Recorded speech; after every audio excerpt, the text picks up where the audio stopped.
The Logitech Master range is probably the best pieces of office equipment you'll ever need. After already owning the MX Master 2S and absolutely loving it for video editing and also every other everyday use because of how good the ergonomics on this mouse actually is, I've now added the MX Master Keys Mini to my collection, and I've got to admit it's really impressing me. Obviously with the price, this keyboard should be one of the best keyboards out there that you can actually buy, and I've got to admit it is, but one of the cons that actually comes with this keyboard is obviously the expensive price. At around £80 to £100, it is a lot just for a keyboard. And also its older brother is coming in at around £100 to £120, which the only difference really, it's got like a number lock on the right and all the extra keys that you'll actually find on a full-size keyboard. However, especially when you're actually going to be using this day in, day out, pretty much every day, all day for some of you as well, I really don't think £80 to £120 is bad at all, because I think these keyboards, especially the MX Master Mini, is absolutely worth it in my opinion. I will also have the link in the description below if you actually are interested in buying this keyboard. You want something that's going to last, that can actually take a beating, so investing in a keyboard like the MX Master Keys Mini is a very smart thing to do in my opinion, because this is actually what it makes so nice to use. Compared to my other £15 keyboard that I bought a couple of months back, it's really flimsy. You can actually feel it actually moving every time you do press it hard. It doesn't sound nice at all, and it's just really cheaply made, so that's why it's only £15. However, with the MX Master Keys Mini, it feels so solid, it feels so premium, and that's one of the main reasons why it's so nice to type on. It's got some really nice weight to it as well, so when you actually are typing, it doesn't move around on the desk at all. It doesn't feel cheap. It is built so nicely, and it's really heavy as well. Also, the design of it just looks so premium and nice. It looks really low profile as well on your desk. Also, you need this keyboard to be really strong and durable as well, because much like the other MX Master 2S mouse that I have, you could also connect it up to 3 different devices. So for example, your laptop at home, your work desktop, so if you have to travel to work and you want to bring it with you, and also like if you want to connect it to an iPad for example. You have these 3 keys on the top of the actual keyboard where F1, F2 and F3 are, and literally all you do when you turn up to the other device, so for example if I go to work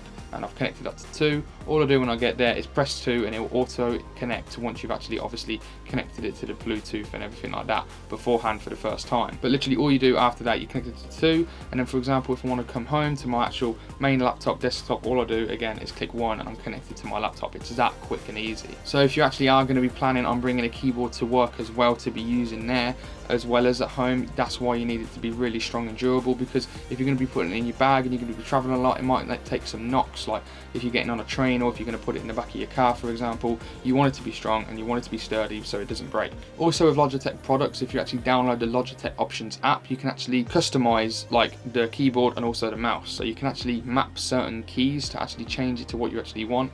But unfortunately, for example with the MX Master Mini, I'm not sure about the keys. I'd imagine that's the same for the big older brother. You can only map F4 to the delete button on this keyboard, so you can't change any of the keys like enter, P, 0, command, option, control. You can't change any of them. You can only change them F4 to the delete option, which obviously is a little bit of a bummer, because when I go to work I'm on a Windows computer, and every time for example I go to copy and paste on a Windows it's Control C and Control V, and on a Mac which I'm using at home is Command C and Command V.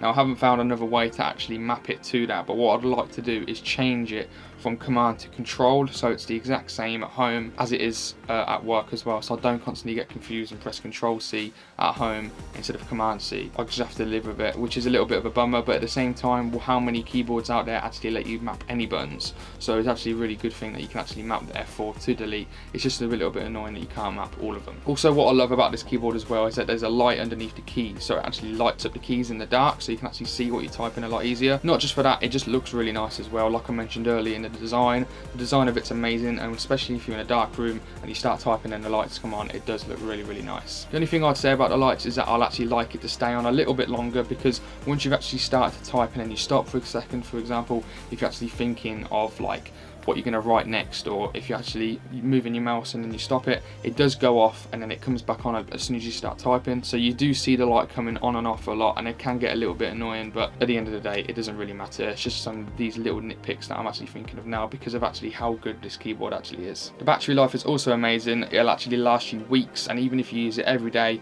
you don't have to worry about it like going out of charge, because you do actually see on the Logitech Options app how much charge is actually left as well, so you know when to actually plug it in. You'll also get a notification on your computer as well when you actually do need to charge it. But even when it does need charging, the good thing about the keyboard is the USB-C port is on the front, so it's not on the bottom or anything. So all you literally have to do is plug it in and you can still carry on typing anyway. So it really doesn't matter, because it doesn't stop you from not using it, unless obviously you're traveling and you don't have a cable with you. But really then you should be charging it before that, because you'll actually have plenty of notifications telling you the actual keyboard needs charging. And then once it's fully charged, again, you have weeks and weeks without worrying to actually charge the keyboard, because that battery life is so good. I would say though, just remember to turn it off when you actually are finished with it, just in case it does drain the battery a lot as well. Now obviously, if you're not a fan of low profile keyboards and you prefer the actual old school big actual keys, then you're probably not going to really like this MX Master Keys Mini or the older brother of it either, just because of the design of it anyway. But if you actually do prefer low profile keyboards like I do as well, you will not be disappointed with the Logitech MX Master Keys Mini. Overall, this is the best keyboard I've ever used. Honestly, I've used so many keyboards from school, from work and everything, and this has got to be the best keyboard I've ever used. It just feels so nice. The build quality is what makes this keyboard.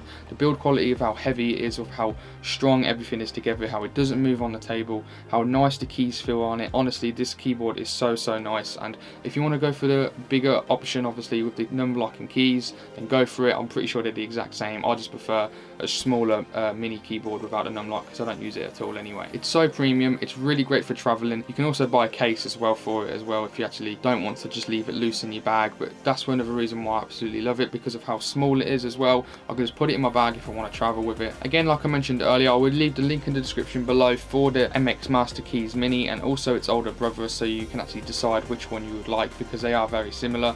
And anyway, I really do suggest you do buy one of these keyboards, because I really don't think you'll regret it. If you actually buy one of these keyboards, it will last you for a very long time with how good the build quality is. I know it's a lot of money up front, but it really is worth it. That's the end of the video anyway. I hope you did enjoy, and I guess I'll see you guys on the next video. See you later.